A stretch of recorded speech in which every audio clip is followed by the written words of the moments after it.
one of the things that that gets trotted out hugely in a lot of child work and young people's work is an idea of services being well integrated, and that you get you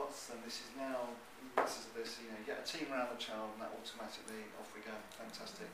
And that you get a team around the child, and you coordinate what you will do, and hey ho, it all works wonderfully. And we would absolutely concur with the effort to try to get a team around the child working in a coordinated way. So there's nothing controversial or disagreeing on that. But what we start with is a slightly different sort of starting point on that, which is that our assumption is that actually if you get just as we've beautifully illustrated this morning with Lorraine's case, if you get a group of professionals from a range of agencies together in relationship to a child's young person's difficulties, that we assume differences. We assume differences. We don't assume that we're all going to see it the same way. So it's not like we have there's some kind of oh God, this is a disaster because we disagree about each other. We assume disagreement.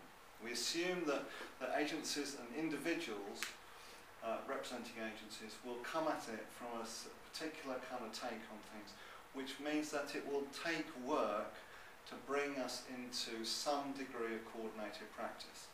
I suppose if that's all that you guys sort of will take away from this little bit, that's the critical bit, because our experience is, I say rather grandly, is that so often differences between agencies are experienced personally, so that people are seen as, that social worker is just crap, doesn't do this, or that teacher just doesn't, just a rubbish teacher. And it's often personal, it's often experienced personally or described personally because clients describe it personally to us.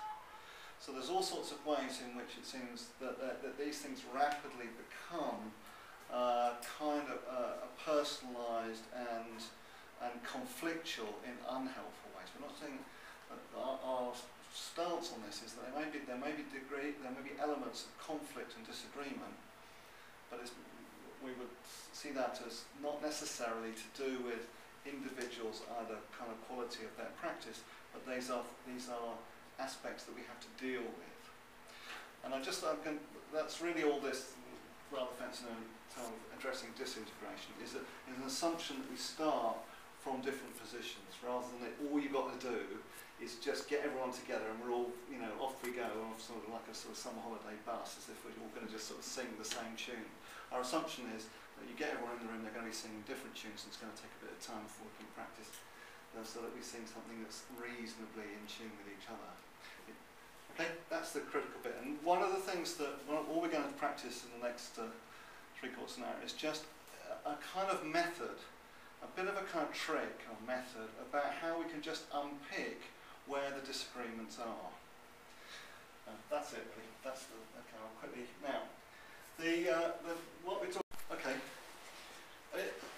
sometimes when I've done that, just given people that spiel, people think it comes across as maybe a bit negative. What we're working to is to try to, the assumption is if we can get improved collaboration, improved network working, that will lead to better outcomes for kids. In general, that's an assertion, that's what we're trying to get to.